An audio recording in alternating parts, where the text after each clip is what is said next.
Zdravím všetkých poslucháčov podcastu Short History. Volám sa Peter Vanek a som historikom moderných dejín. Počas niekoľkých nasledujúcich minút si opäť rozoberieme jednu tému z dejín 20. storočia. Hlas v tomto podcaste bol naklonovaný umelou inteligenciou. V noci z 20. na 21. augusta 1968 vpadli do Československej socialistickej republiky vojska Sovietskeho zväzu, Bulharska, Maďarska, Poľska a Nemeckej demokratickej republiky. Z členských krajín Varšavského paktu sa odmietli do invázie zapojiť Rumunsko a Albánsko. Pokus nastoliť tzv. Socializmus s ľudskou tvárou v Československu bol definitívne zmarený a zadúpaný do zeme inváznymi silami. Pražská jar sa skončila, od Moskvy zavial ľadový vietor a nastalo obdobie normalizácie. Azda najväčším symbolom vzdoru proti okupantom sa stala fotografia vyhotovená fotoreportérom Ladislavom Bielikom dňa 21. augusta 1968 na Šafárikovom námestí pred Univerzitou Komenského v Bratislave.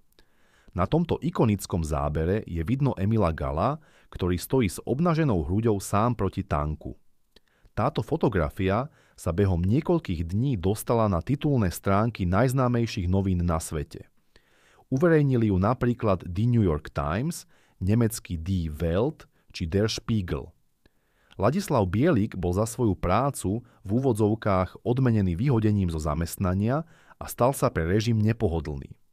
Tragicky sa skončila životná cesta Emila Galla, ktorý v roku 1971 spáchal samovraždu. Ubehlo približne 30 rokov, ďalší odvážny muž sa postavil pred tank a tým i proti komunistickému útlaku v Číne. Písal sa rok 1989 a na námestí Nebeského pokoja v Pekingu došlo k masovým demonštráciám. Študenti, intelektuáli, ako aj široká verejnosť žiadali reformy, slobodu slova a demokratizáciu Číny. Dňa 20. mája 1989 vyhlásila čínska vláda stanné právo a v noci z 3. na 4. júna došlo k nasadeniu armády. Vojaci začali strieľať ostrými nábojmi do protestujúcich a davy rozhnali. Zásah ozbrojených síl zo 4. júna 1989 je vo svete známy ako Pekinský masaker. Udávané počty obetí sa líšia. Celkovo však zahynulo od niekoľko stoviek až do 3000 demonštrantov a ďalších až 10 000 bolo zranených. Pekinský masaker však situáciu neupokojil, ale naopak prilial olej do ohňa. V ďalších mestách a oblastiach Číny vypukli protesty a revolta. Komunistická vláda nariadila nasadiť armádu a ďalšie bezpečnostné zložky. V nasledujúcom období sa režim brutálne vysporiadal s občanmi, ktorí sa na protestoch zúčastnili alebo ich podporovali. Zatknuté boli tisícky ľudí. Mnohí z nich skončili vo väzení či dokonca na popravisku. Spomenuté udalosti mali obrovský ohlas vo svete. Reputácia Čínskej ľudovej republiky na západe výrazne utrpela a jej predstavitelia boli často konfrontovaní s nepríjemnými otázkami o dodržiavaní ľudských práv v ich krajine. Podobne ako v prípade invázie do Československa, tak aj v prípade revolty v Číne sa stal symbolom odporu človek stojaci pred tankom. Dochovali sa zábery muža, ktorý 5. júna 1989 skrížil cestu tankovej kolóne, pohybujúcej sa neďaleko námestia Nebeského pokoja. Mal na sebe bielu košeľu, dlhé nohavice a v rukách držal 2 nákupné tašky. Tanky zablokoval na niekoľko minút.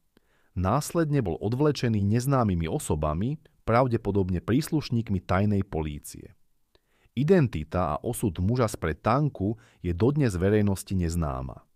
Môžeme sa len dohadovať, ako skončil. Informácie o udalostiach z roku 1989 sú dodnes v Číne prísne cenzurované a diskutovať o nich je tabu.